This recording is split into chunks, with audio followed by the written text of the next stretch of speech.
Мизерни услови за работа, дотраени возила, дежурства без крај, со 5 екипи во смена, а минимум 120 повици дневно. На овој начин функционира Скопската брза помош, на која и недостига и медицински персонал. Се трудиме максимално да одговориме на потребите на граѓаните, посебно со тоа што во прв ред секогаш ги ставаме итните животно загрозувачки повици.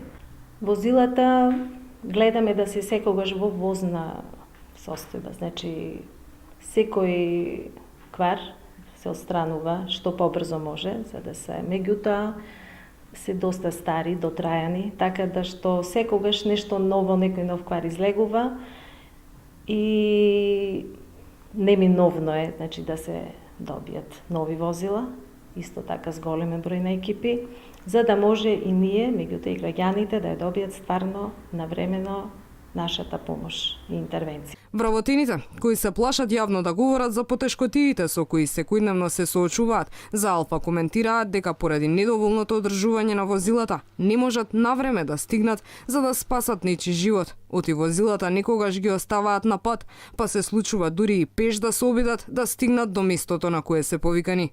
Министерот Филипче на последната средба со новинарите призна дека има недостаток на персонал, но и на возила во итната медицинска помош, па најави дека со донација ќе се обиде да најде решение за проблемот. Располагаат со 7 возила, што е премалку за населението кое што го обслужуваат на територија на градот Скопје.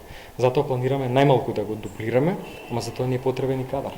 Сега набавуваме овој возила кои што ќе ги задоволат потребите да има едно возило на негде 50.000 луѓе.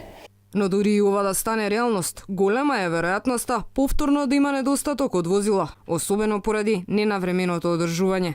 За разлика од праксата во Европа, според чии строги правила, во една смена треба да има 15 екипи на брза помош. Во Скопје има 3 пати помалку.